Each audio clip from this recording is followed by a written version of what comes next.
looking at what leadership needs to do in order to achieve growth.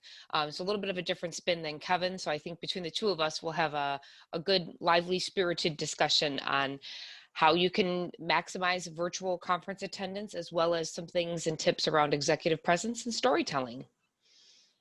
Perfect. So we'll dig in, Janet. From here, everyone should be able to see now presentation deck on screen. And so we've already gone through some of our intros here. So in terms of agenda for today's webinar, really want to walk through some tips and ideas to maximize your virtual conference experience. I think it's the new reality is we're likely going to be presenting and participating at virtual conferences for likely much of 2021 as well. After that component, we'll kind of weave in some storytelling and presentation techniques that are really aimed to help get your brand noticed, make an impact, and thrive. And then happy to have a Q&A session as well, answer any of your questions at the end of the presentation as we go forward here. So when it comes to virtual conferences, I think we've all, at this point, either attended one or presented at one. And those of you who attended FinTech Talents Virtual North America last week kind of got an early glimpse in terms of what it's like to be a speaker or participant. And so I think it's important to really categorize presenting at a virtual conference into three groups, if you will. So the before group here, in terms of getting ready for a conference, being able to promote your virtual appearance is going to be that much more valuable. So leveraging video and using video to promote your ultimately video appearance on social media channels. The other thing is you can probably see the backdrop I have. So whether it's a green screen, whether it's a Zoom background like the one shown here, having a professional appearance for a background before a virtual conference, whether it's branded with your company's logo or it's just a kind of a comfortable backdrop, if you will. I think at this stage, some of us probably are starting to have a little Zoom fatigue, if you will. And with that, no one really wants to see your bedroom. You know, the door that's open in your closet can ultimately be distracting as well. And it also prevents sort of the stray child making a cameo appearance as well for those parents out there. And then during the virtual conference as well, it's important to have a preparation list. Gentlemen here, no one wants to look up someone's nose. And so having a camera at eye level, you know, elementary here, but you know, being able to kind of have a camera at eye level versus staring up or down, particularly people with laptops. Take a box, put your laptop on top of it so you have that nice eye level experience. And then when you have content that you're presenting, really make sure that you have visuals to pair with that content. I think much like an in-person conference where you're relying, let's say, on a huge screen to show a lot of the visuals in your presentation to a large audience, you're going to have a large audience virtually as well. And so being able to have visuals to do the speaking for you in many cases will be important.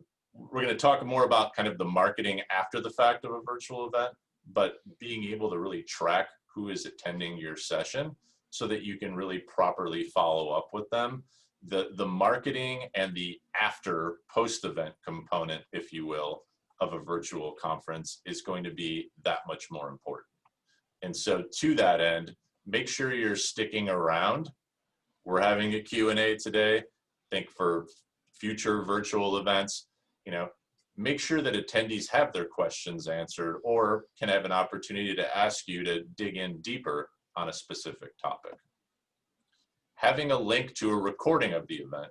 Everyone will try to be able to make it at a certain time, but again, having a nice, you know, 60-minute, 40-minute, however long your speech or presentation is, being able to upload that, whether it's to a YouTube or Vimeo, and then push that out will be a huge way for people that can kind of go through your presentation and move around based at their leisure as well.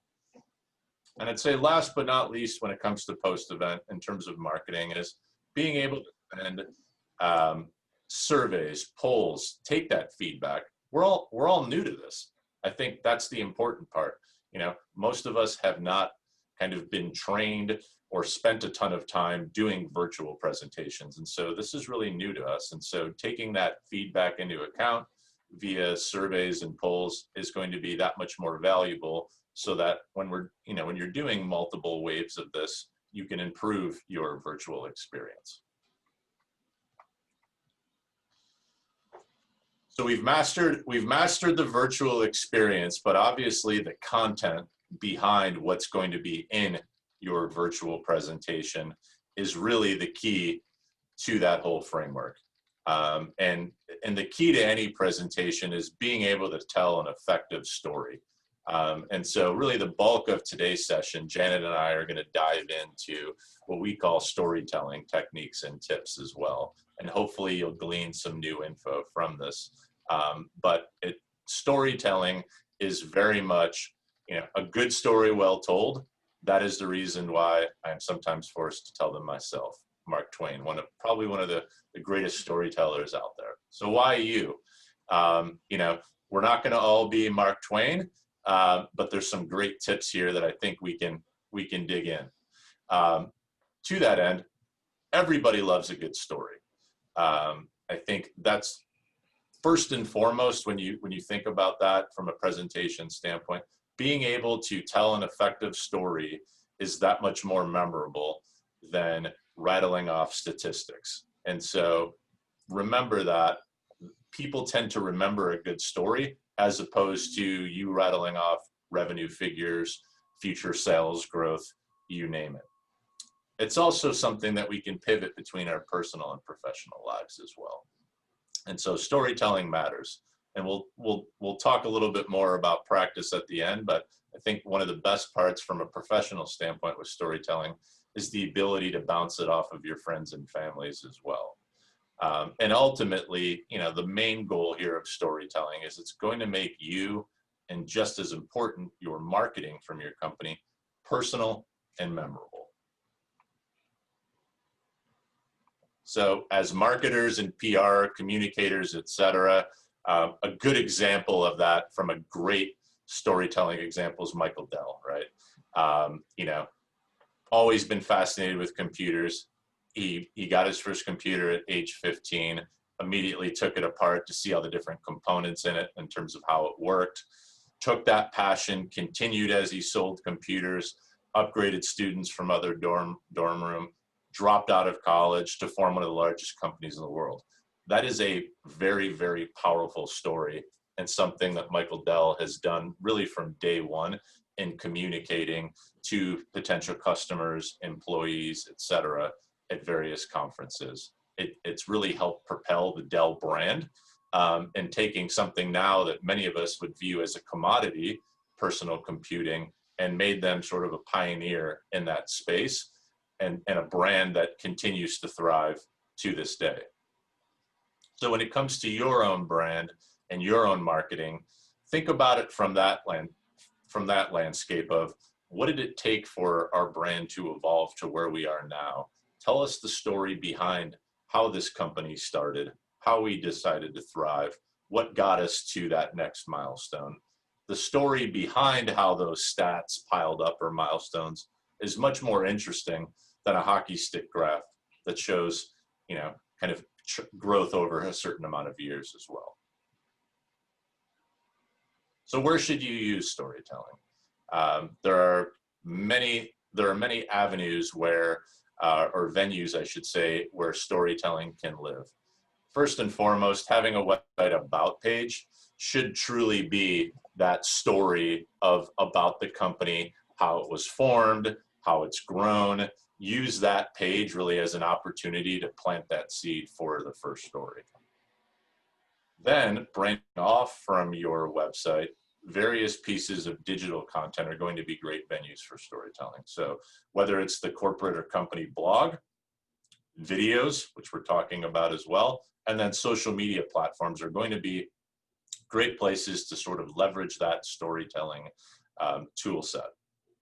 Case studies are also another great example because it allows a third party, whether it's a customer, a consultant, somebody that's working with your brand, to do the speaking for you. And so having advocates that are on your side, that are well-versed and can do some of the storytelling for you in terms of sharing client successes, this is going to be a great way to expand your network of storytellers.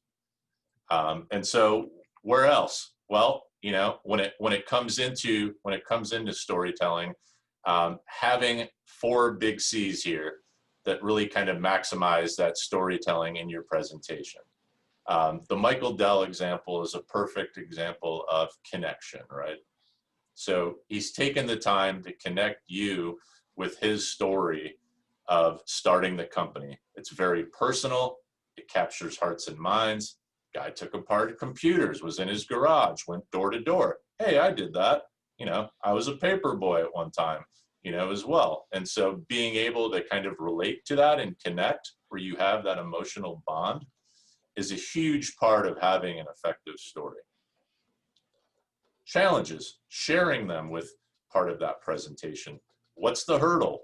Why now? How did your product or service help overcome any challenge or fear? You know, if we go back to the Dell example, you know, personal computers weren't really something that everyone even possessed or had 20, 25 years ago. And so it was a luxury. And so sort of, I think that's a huge challenge or hurdle where price point, you know, now we can buy a Dell computer, I feel like for $250, $300. I mean, it's crazy how much the world's evolved in that. Being able also to, when telling your story, not getting overly technical and being able to explain as much as possible, explaining that idea, because your audience might be new. They might not fully understand your brand. And so try not to get too technical or ever use too much jargon. And so as someone that works a lot in the fintech and financial space, acronyms, call it acronym soup, but there's a lot of them in that world. Try to avoid that, spell them out. That would be the best approach. And then when it comes to change, address what's changing as a result of your presentation. That would be another key kind of framework for those 4 C's. Janet, why don't you take it away and talk through kind of how to deliver that message as well? All right. Well, the first thing is to really consider your audience. And so if I could just get a quick double check, can everybody see my presentation? I don't think so. How about now? I might have to run it for you. Let's see. I think we're good now. Okay. So it's really about delivering, oh, Mary, okay, thank you, Mary. Mary Lou, appreciate that. So it's really about delivering the right message to the right person at the right time. So sure, you know what, Kevin, I'm gonna have to drive. I'm sorry, I'm gonna just stop and see if I can reshare.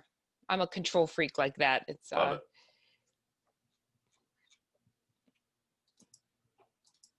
it. I don't know what happened. Want me to share on my end for you? Give me just 1 second, please. Sure. There we go. How about that? We're in business. All right. You can see it, right? Yep. Okay. Sorry about that, guys. So it's really about using the vocabulary of their industry. And if you do decide that you want to be able to use your presentation, there's really like 3 goals of any really good business presentation. It's to educate, to inspire, and sometimes to convince or to sell. But regardless, you really have to kind of consider the audience and speaking to their pain points, to their problems, and how your product or service is the solution to that pain. And it's really about focusing what's important to them. So how does storytelling, effectively do that? Well, there's a ton of evidence and a ton of studies. I am a my master's degree is in actually organizational communication and persuasion. And this was one of the earliest things that I was taught in my program. And that ethos, which is really your credibility, your background, your resume, your credentials, is about 10% of the persuasive argument. Where logos, which is the logic, the data, still very important part of the presentation, is about 25% of the actual ability to persuade. It's the pathos, which is the emotional connection. So Kevin used the words hearts and minds in his slides. That's 65% of the absolute connection, whether you're trying to sell, inspire, or educate your audience. So the emotional connection in business is often hard for us to really understand and to really get a grip on how do we best do that, because we have a ton of data and we're used to leading with our credibility, our title. I'm the C-suite leader of this organization.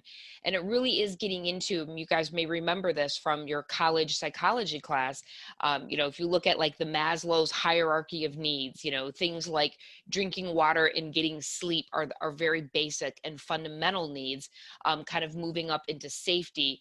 But when you get to the top of the triangle, which is really more about self-actualization, the social needs, the esteem, the self-esteem connection that you can make, is really, really more where great stories can connect with your audience in a much more meaningful way. And in business, I think what happens is we ultimately underestimate, the power of maybe, dare I say, love and even belonging to a group. And sometimes that's through storytelling at the highest level, triumph over evil.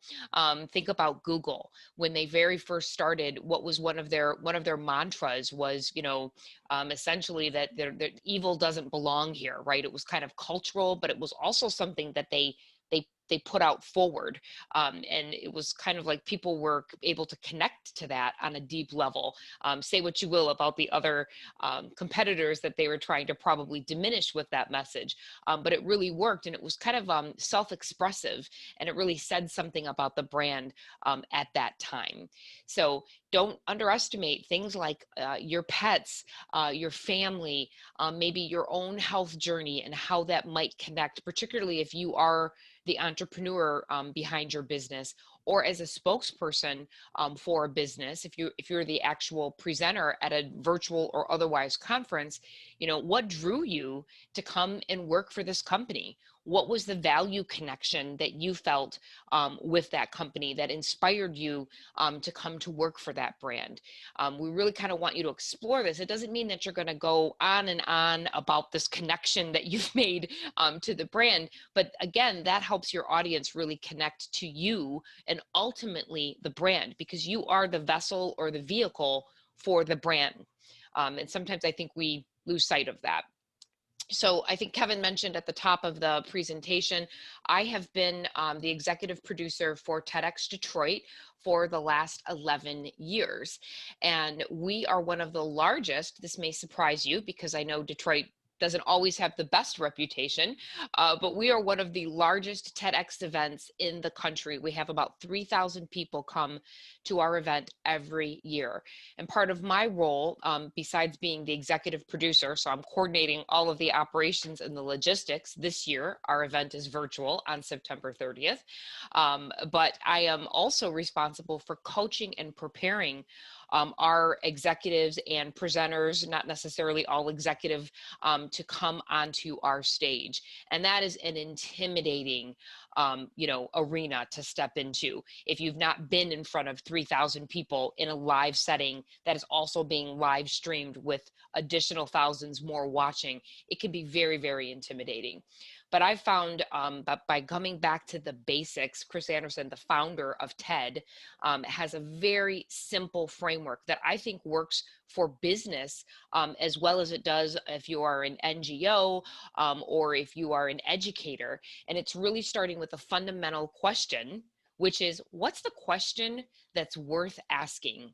Meaning, if you have to be able to connect your product or service to something that is worth talking about. if you are at a cocktail party or you are at the fence talking over to your neighbor, you know, what is that question that is worth asking? One of my favorite talks, you can take this in your notes. If you type in Concordia College, this is going to sound crazy, shake and fold. If you do that Google search, you will see a 4-minute TED Talk with millions of impressions and views. And he starts with a very fundamental question, which is, what's one small step we could take to save our planet?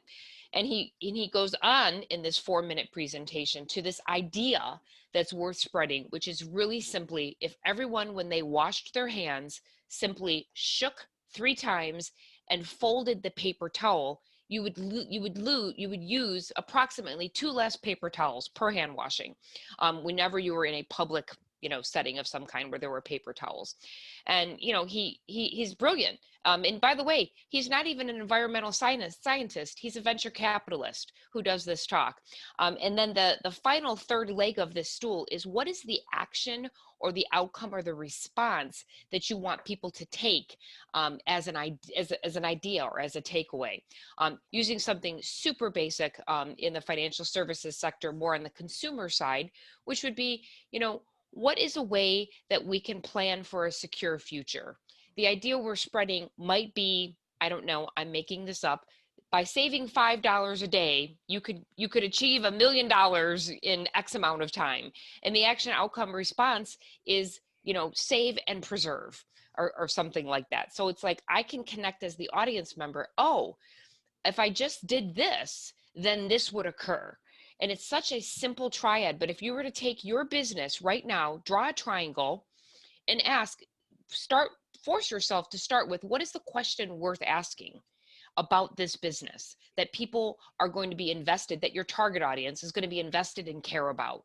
And then what's the idea that could be worth spreading even outside of your industry? And then what is it that you want your audience to do as a result of that question?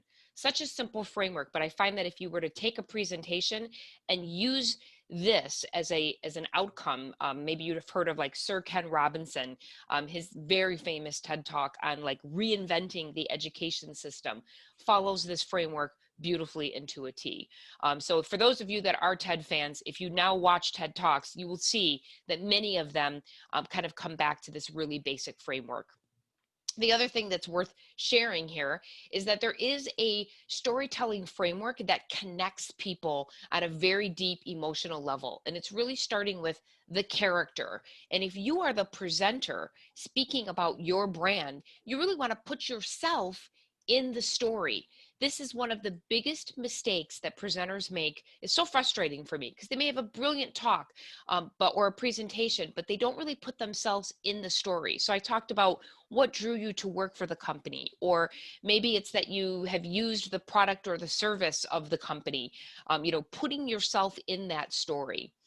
Oftentimes there has to be some kind of a conflict, right? So maybe it's, oh, the conflict is that consumers don't save money. They're conflicted. They want to live in the now, and they're not necessarily great at saving. So you have to really draw out what is the conflict that is at the heart of that matter or that situation. And then the spark. What is it that, you know, kind of struck you on the head and made you say, oh, this is a great solution to this conflict or to this problem? Getting into then the change. So it was after that spark that occurred when I saw my parents, I don't know, retire destitute, that I began to change and I began to save, and I saw my 401k rise to new heights. You know, see how I'm making that connection. And the takeaway message is it's never too late to save. And I just made that up off the top of my head. It's a very basic framework that, you know, most TED Talks will typically follow. If you want to get the advanced degree in storytelling, there's something called the hero's journey. And I recognize this slide is a little bit of a mess, but I'm going to call your attention to the numeric order. Number 1 is that call to adventure. So, you know, this could be, what was it that, if you're the character that called you to this adventure? I'm going to use a very tongue-in-cheek example here. I'm hoping that this example will connect. Many of you maybe know the Karate Kid. This TV show Cobra Kai, I think, is #2 trending on Netflix right now. And if you were Ralph Macchio's character, right, you moved from New Jersey to California.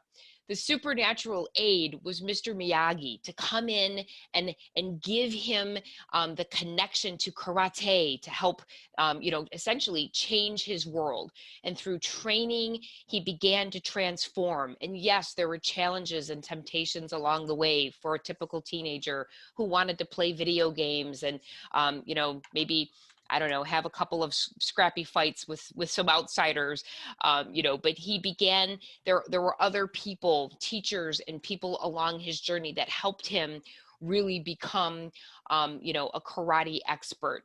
But there was a really dark scene where he is aggressively beat up in a field. And, that's kind of was like not his death, but it was close to his death, right? Before he transformed, right, into this, karate champion. And then he got a little arrogant. And of course, he had to get knocked down a couple of pegs. And then he returned in Karate Kid 2 or 3 or whatever number. I lose track of it. But if you were to think about your business as the hero, the founding, the original, or your product of, like, what was that call to adventure? Not always is there a supernatural aid, right? But you can see where I'm going with this. This is a very classic. Hollywood uses this. Sitcom television shows use this. But we have found that when businesses use this framework, it really can land and connect with the audience. I'm going to share just a couple of notes on executive presence. So you can see, although I'm presenting here in a virtual world and I'm trying as best as I can to look at my camera, which is above my monitor, I'm still really using my hands, and in my mind, I'm kind of pacing like I would, an actual stage. This is a really difficult and challenging, sometimes can be distracting technique. But what is executive presence, right? When we think about it, many of you maybe have gotten that note younger in your career. Oh, we want you to work on your executive presence. I find that young people don't really understand, what does that mean? Does it mean I should be wearing a suit? Does it mean I need to be a better presenter? Really, executive presence is projecting confidence through your communication. It doesn't matter if it's a formal presentation at a conference, virtual or otherwise. If you're in a smaller group discussion, maybe you're leading a small board meeting, or even in your one-to-one meetings, the way that you present. And I'm working with executives all the time on this.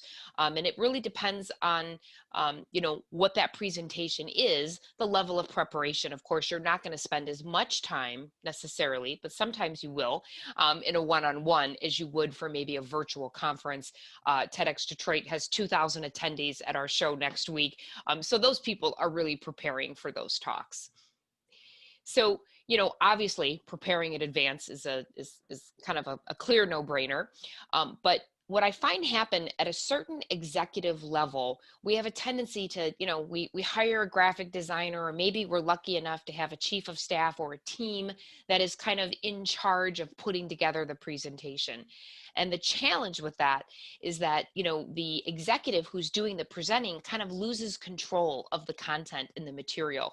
And that can be very detrimental. So at some point when your team has assembled, and I always recommend you put together a tribe for these big talks that you'll be doing at the national trade show for your vertical, you want to have a team of people typically that are helping you prepare for that talk. But at some point, and usually it's around at least a week in advance of the presentation, you're getting control of that content. You're taking it back. You're making sure that you understand how the slides build and what the visuals are behind them, and that you've got your cues on point. We have this amazing device, a cell phone, that now will allow us to record ourselves quite easily. And all you can do now is just record, play it back, and improve. But you've got to get those materials done in enough time so that you make that time to prepare. And then, of course, in virtual, always having a backup plan. So today, full disclosure, Kevin and I were having a little issue with Zoom. It was saying, and I know we've all had this happen, there was another meeting that was happening overlapping with our meeting. And, you know, we had a backup plan. Thank goodness we didn't have to use it. But that is a really important thing when you are in a virtual setting. That means a backup camera, as Kevin mentioned. If this camera isn't working, I have my laptop on a raised platform so that if I had to use my laptop camera, I could. So it's really thinking ahead about what could go wrong. Many times, and this is particularly true in a boardroom or a small group setting, you know, we become a little paralyzed by the questions that we could be asked that we may or may not know all the answers to. And I think that, you know, one of the things you can do is to, number one, brainstorm the top 10 list of questions beforehand. This is so good to do with a small group of people you work with. Hey, can you come and listen to this presentation I'm giving? It's only whatever, 10 minutes. And then, oh, by the way, I'd love for you guys to brainstorm with me that what do we think the top 10 questions are that I'm likely to get? You should know those answers, what I call like 2 layers deep. So the first question would be, why do you think this strategy is relevant today more so than it was 5 years ago? I'm making this up. And then you would give that answer. But then there's another question that says, well, how do you think that this will guarantee success, or something to that effect? You need to be able to go 2 layers deep. Not always appropriate if it's very technical, but you still need to be able to have that. And if you don't know the answer, a great technique is to say, wow, Jim, that's a great question. Does anybody know the answer to Jim's question? And it sounds like you know the answer. You might be processing, buying a little bit of time by opening it up to the floor to see if maybe they may know the answer. And it can be a technique. You don't want to overuse this technique, but it can be something that really works. You know, rephrasing negative questions. So if you get the question of, well, it's clear that because your team didn't prepare properly, we were not prepared for this crisis. So you may say, well, gosh, I'm going to rephrase that question and say, you know, in light of the current crisis, we did the best we could in order to prepare for the situation at hand. So you're not really you're not really agreeing with that negative question. So these are just a couple of techniques. There are many, many more. Again, kind of rephrasing or throwing back that question to the audience is really a good technique. So if you're feeling a little tired or you want to take a sip of water, something really simple you can do is say, hey, does anybody have any thoughts on this last slide? Or what do you see, or what do you think when I say that? And then you're buying yourself a little bit of time. Take a sip of water, take a nice deep breath. You know, it can really, really help. The other piece, and I haven't done this very well because I'm trying to get through a lot of content, is to take a nice long pause. So just by stopping my communication and taking that breath, you all, if you drifted on me, which is totally fine and understandable in our Zoom world, you were able to kind of come back into this meeting with me. So practice that long pause and become a little more comfortable with silence, particularly in a virtual setting. I think that we are more comfortable, you know, often in a one-on-one, you know, having a little bit of silence, but in a group session, that can be very challenging for people because we feel this need to be always communicating, always on when we're in this platform. It's not necessarily so. And sometimes you can use a question to just get a feel for the mood in the room. So, you know, it's not like you're at a concert. How's everybody doing? San Diego. I don't want you to necessarily do that in a business setting, but you can get a feel for the mood, you know, which might just be in a more professional way. Hey, how's everybody doing today?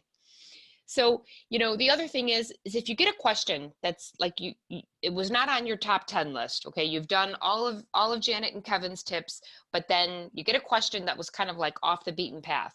Use the parking lot and say, wow, that's a really good question, Robert. What I'm going to suggest we do is put that in the parking lot and I'll get back with you. Or you can put it at the end to give yourself time to process that question. Do not feel compelled to answer, even in a virtual setting, every question that the floor throws at you. This is one of my favorites. You know, this is all about striking a pose. So your body language can telegraph very easily confidence or fear. And if you are feeling jittery, right, of course, if you can stand up, my desk is not wired for stand up, but I really make a point to sit off of the edge of my chair. So I'm not comfortable right now because I'm presenting. I mean, and I'm comfortable, but I'm not overly comfortable. So you really want to make sure that you're sitting up, that your gestures are easy and natural, and that, you know, occasionally, again, using that silence for emphasis, or just really smiling and relaxing your face a little bit. I think oftentimes we get so tense, particularly in a B2B setting, where we forget we're communicating with human people. These are not robots on this call right now. So something you can try for those of you that want to get up at TEDx, this is absolutely something that's happening. I'm working with executives all the time, female and male, by the way, to try some of these poses. So you can see, you know, this is like fill the room, Superman, I'm relaxed, I'm powerful, I'm strong, feet grounded, far apart. Some people will just go Zen. So oftentimes I've had executives in full suits just sit down on the floor a few minutes before they present, to just kind of calm the mind, calm this prefrontal cortex where all of this energy is happening before you present, and get that limbic system under control, right? For those of you that are neuroscience fans. So really try this technique. If you're coming into even a board meeting, just take a couple of moments to stand tall, fill that room, and use that energy to your advantage so that you're not so nervous, and that you have as good a flow as you can once you get into your presentation. So this is where I'm going to kind of wrap up. This is a framework that I teach in a lot of my presentation skills classes for executives. And I think that sometimes we forget. Remember, I talked about educate, entertain, inspire, and or convince, right? There are a lot of these purposes that we're trying to drive for a presentation, right? So asking some of those questions, and it can't just be all to sell, or in a business setting, typically not, to all entertain. You're really shooting for 2 out of those 3 or 4 things that you're trying to achieve, right? So I want to entertain, inspire, and convince through this presentation. But sometimes you want to deliver emotion, you're trying to persuade, and sometimes we really truly are just delivering content. And there are times when it's okay to just have data. But what we really want to kind of think about is if you're on the emotional side. So many of you, you know, hopefully have not had to deliver a eulogy for the loss of a loved one, or maybe you're the best man at a wedding and you're giving a toast, you know, and it kind of the continuum kind of slides to the right to, you know, if you're doing a team building or a keynote, you really are trying to emote, solicit a response, a connection from the audience. That's definitely much more on the persuasive side. If you're moving into sales or problem solving, maybe you're delivering a case study, that's definitely more persuasive. If you're giving a workshop similar to what Kevin and I are doing today, that might be less on the storytelling side and a little bit more on content delivery, which pure content delivery is a peer review, a briefing, sometimes a lecture if you're delivering content maybe to a college class. So what does that really look like from a actually like developing your outline? If you're giving a toast or a eulogy, let's use a eulogy in this case, you may have one main point. Susie Cream Cheese was a great lady. And what you're going to be doing is telling multiple stories about Susie and how wonderful she was, how many people she touched, some things that she did in her community or her church. It's really much more about storytelling. As you're moving down the continuum, though, if you're doing more of a keynote or team building, you're going to have 2 to 3 main points, and you're going to support those main points with some stories kind of underneath that, and maybe an evidentiary point of some kind, a stat or something to that effect. And then you'll see here as I slide down this continuum, if you're really just persuading, delivering sales, that's more main points, and maybe a story per point. So our solution is, I don't know, making this up, cost effective, reliable, and state of the art, from a technology standpoint. So you would be then providing maybe a story, right, about each of those. Like Bill Gates came and said he wanted to buy it. Maybe that would be a proof point for the state of the art technological piece of your argument, so to speak. If you're giving training, you're really delivering more main points, and then you're providing maybe a story per point, if that. And then if you're just doing a briefing or a lecture, maybe to a board meeting on a financial review, a quarterly briefing of some kind, that's like you're giving like 5 main points, and you're just supporting that. You're hitting them with tons of data. But regardless of any of these kinds of presentations, you want to bring your own authentic, knowledgeable, and approachable self to that presentation or dialogue. Super important. So I wish you all a lot of luck as you go forth and present. I am going to turn it over to Kevin to take us home here with a few more slides. Perfect. And, to that end, Janet, I thought that was great. And, and really recapping and learning more about what your story is. I think that storytelling approach of knowing your audience and venue. I think, the TED Talk examples were great. Those of us in fintech or financial, we might be in more, let's call it, vertical type events as well, where, there's going to be various levels and examples that you can really tailor to that audience, to that venue, whether it's virtual in a small setting or at a virtual conference where there's several thousand people as well. I think we've definitely shown you really how much people love stories, and they truly are the great connector. It's interesting content that people can relate to, and whether it's 2, 3 weeks, 4 weeks after the fact of an event, people are going to remember a story from a conference and point to that in terms of saying, "Yeah, Janet was great. She referenced these 3 things and told a great story about Susie Cream Cheese eulogy." That's memorable. People love that. And so weaving stories as opposed to stats. Stats are okay. Stories are memorable, though. Stats are important, kind of content that's part of that process. And in many cases, perhaps you can weave in, to Janet's point, 1 or 2 kind of key stats to support your story. But that's fine. Again, the story here is the key component to moving the message. And then last but not least, really using this in your personal and professional life. And so whether it's practicing with your friends and family from a presentation standpoint, and then leveraging in a professional setting. And remember, a professional setting can be at a conference, it can be in a boardroom, it can be on a 5-person team Zoom call where you're going over priorities for the month and objectives in terms of hitting a strategy. Like, we've all had to transform and adjust. And so that's a big piece of it as well. Hey, Kevin, if I could just interject too on this personal point, and I think that, as someone who does recruiting for a lot of my clients, I think that professionals often miss what is their story for how their career has progressed, the ebbs and the flows and the arcs, the successes, and maybe even some of the failures that have happened along the way.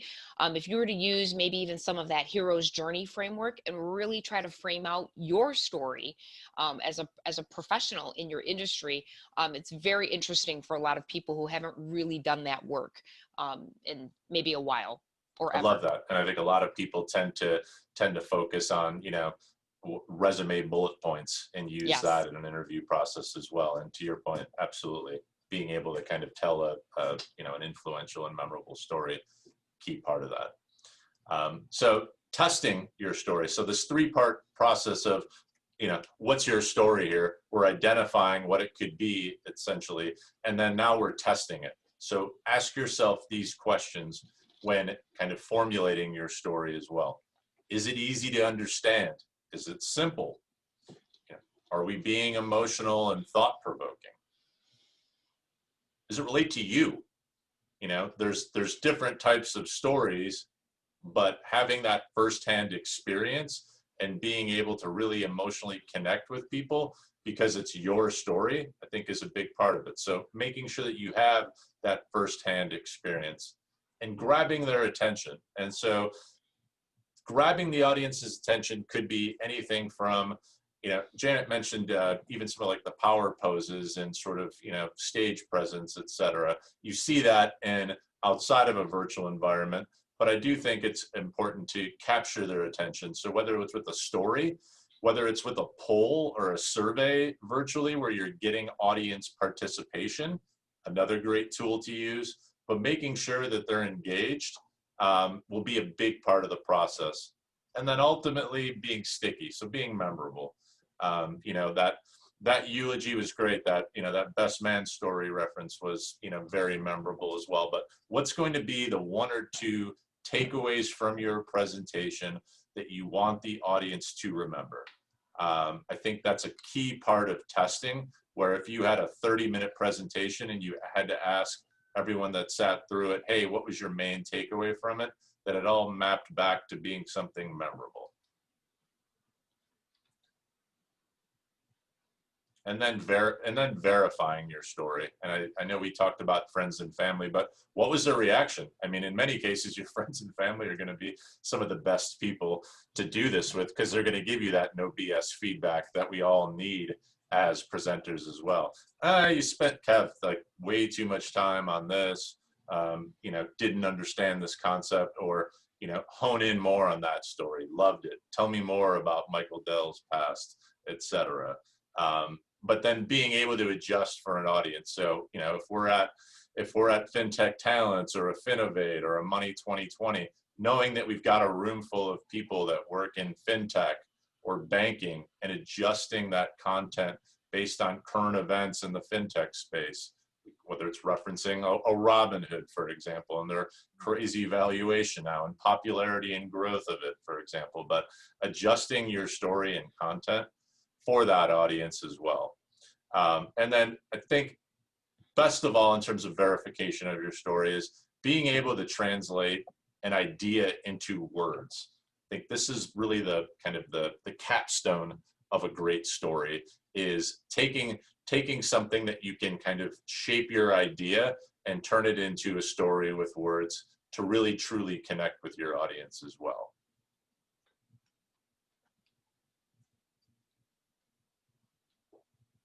So now we've wrapped on our presentation, and we do have about 13, 14 minutes for Q&A. I would just say before we do that, Janet did a great job. We're obviously spending a lot of time with clients in this space, talking through translating clients' vision into voice. So if there's something you need help with on the storytelling front, do give us a shout. I'm going to unmute the lines here, and hopefully people can use the chat too if your preference is there you go, the chat. I believe everybody should be unmuted, or you can unmute yourself and fire away. So Cassie's asking a question. What's the best tip for eliminating filler words like and and I still have a filler, and you probably heard it today. Same. I think it's preparation and practice, but it's also slowing down. And if that means a Post-it note on your laptop, if it means just you really getting in the moment. So maybe it is a little bit of meditation before the presentation, and then the recording. So recording yourself delivering that presentation without those fillers, and then building your confidence. Oh, I can do this without the filler. But it is a challenge, and I still am working with clients today in both for media preparation, if they're doing interviews, as well as presentations, to remove that. And so sometimes it is really working with a professional coach that can mirror that back and help you get over that. It's very difficult. It's a complete crutch. We all do it. Different filler words, but it does happen. I just did it now. Now I'm aware because I'm talking about filler words. See how that is? I would add that and it doesn't even need to be a dramatic pause, but really leveraging the use of silence in many cases to gather your thoughts. Yeah. And so whether it's having sort of a long pause, if you will, to get to that point is always important. I'm an excitable guy as well. You probably noticed early in the presentation, I might have had a few ums as well, but pacing yourself, slowing down as well, is going to be a key part of it. But I think Janet nailed it too. It really does come down to preparation. And there you go. See, tough to do, but being able to kind of have that dramatic pause will be helpful. Okay, so Kevin, we have a question. What are some best practices you've seen to drive engagement for virtual meetings that are with a small group? Love that question. So I know we talked about polls and surveys, but even within Zoom, there's the capability to do that with that audience. So whether you're starting a meeting out of, hey, I'd like to poll everybody in the room, and a poll will populate and you can answer that. Really a great kind of icebreaker, if you will, as well as, we're seeing a lot of virtual happy hours or inviting in guest speakers. I think that's another great best practice, that it drives engagement, where you have a third party that's coming in to, whether it's a team building exercise or a training as well, or even something completely off the map in terms of a cooking class. We've had a couple clients that have actually shared that they've brought in a chef to kind of go through how to make a certain recipe or how to create a certain custom cocktail as well. And so being able to kind of weave in different pieces of tech, but then also sort of practical elements, I think are some good best practices. There's a couple good products. Poll Everywhere, Poll Everywhere, will allow for people who are literally to text in, and it will build a word cloud right in your PowerPoint. It's fantastic. People love that. So if it is a small group of 30 or 20 people, if you're leading a small team.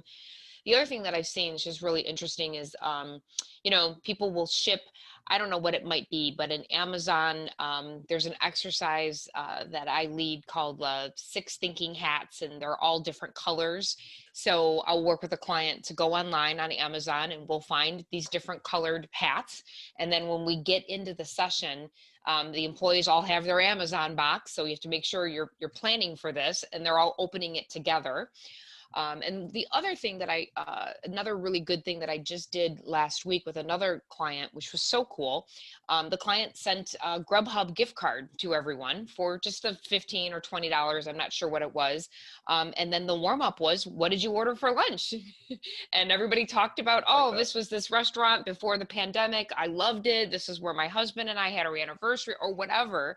And it really opened up some fun dialogue and exchange for people as well. And I love the shared experience that Kevin talked about. I've had clients take master classes together.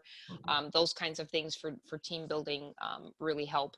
And then the last one was I had another client brought a goat.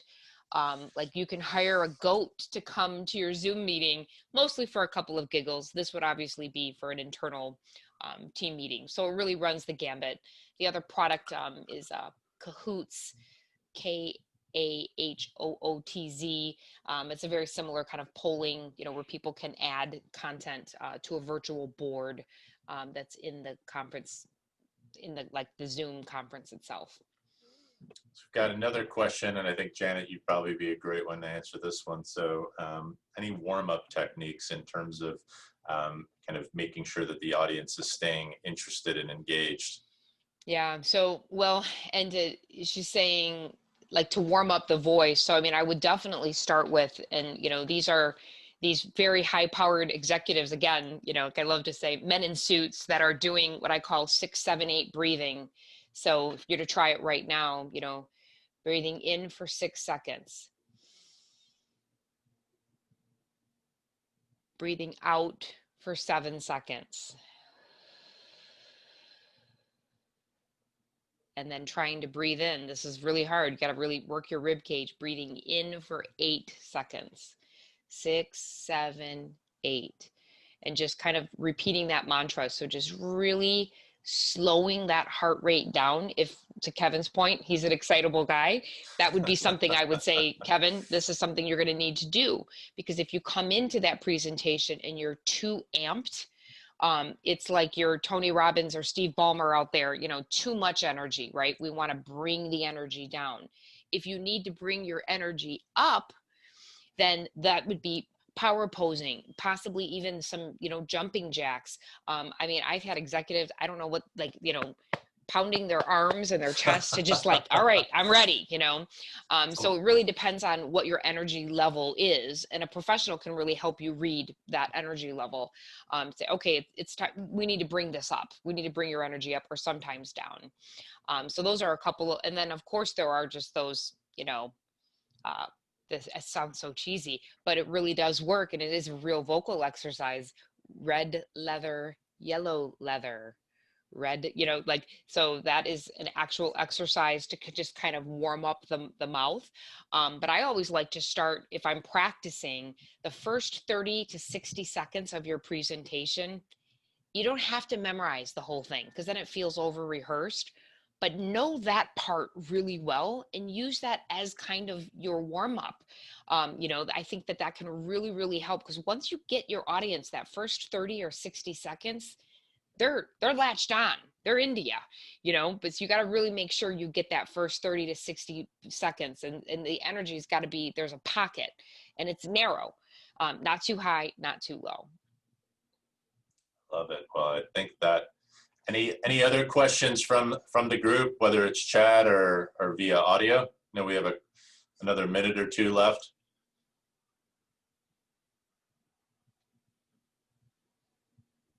That might be it. All right, that might be it. I love it. Maybe everyone wants to get back and try some of those breathing exercises. There you go. Well, we'll wrap a couple minutes. We'll wrap a couple minutes early. I definitely need to take advantage of that. Well, thank you everybody for attending. Appreciate it, and hopefully you're going to walk away here with a couple tips to really make your next virtual presentation that much better. So thanks again. Thanks to my colleague Janet Tyler, and hopefully we'll see everyone again soon. Thank you, everyone. Thanks, Kevin. Bye-bye. Bye-bye.